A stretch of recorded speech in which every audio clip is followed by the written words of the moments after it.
Je viens de me manger 90 € d'amende et 3 points sur le permis parce que j'ai payé avec mon téléphone en Apple Pay au péage. Il y a zéro vanne. Sur les réseaux sociaux, plusieurs personnes expliquent qu'elles se seraient fait verbaliser après avoir payé le péage à l'aide de leur téléphone via des services comme Apple Pay.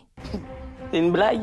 Comment ça on peut pas payer avec le téléphone au péage? Vous êtes fous ou quoi? Là, apparemment, s'il y a des flics dans les environs, dans les parages, ils vous arrêtent, ils en ont rien à foutre. En publiant cette vidéo, c'était vraiment à but de prévention parce qu'il y a une borne sans contact, on réfléchit pas, on prend le téléphone, on paye en Apple Pay. C'est en quittant l'autoroute A10 près de Tours le 11 janvier dernier que ce TikToker s'est fait arrêter par la police. J'arrive à mon péage, je rentre le ticket, ça m'annonce le prix, 25,90 €.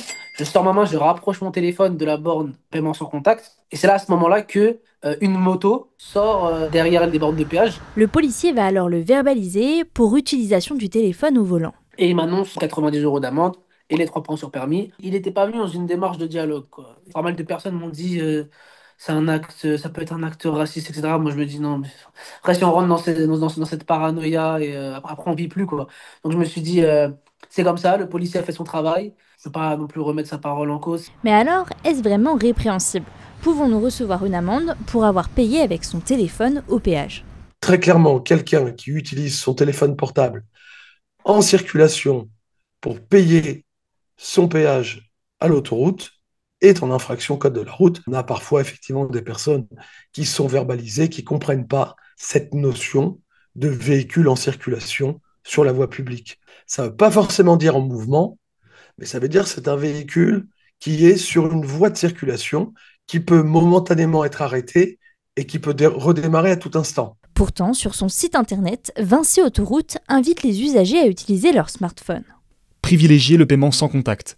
Présentez votre carte, votre smartphone ou autre objet connecté devant le lecteur prévu à cet effet.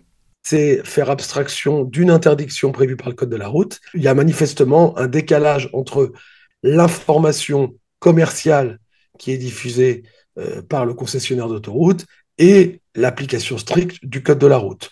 Utiliser son téléphone au péage est puni de 135 € d'amende et du retrait de 3 points de permis. Face à l'utilisation de plus en plus courante du paiement sans contact, beaucoup considèrent que la loi devrait évoluer. Il faudrait désormais, au regard du développement de ces modes de paiement, que les pouvoirs publics excluent du champ de l'infraction l'usage du téléphone dans le cadre d'un paiement à distance, évidemment, et notamment avec l'utilisation d'Apple Pay ou de Samsung Pay, bien évidemment.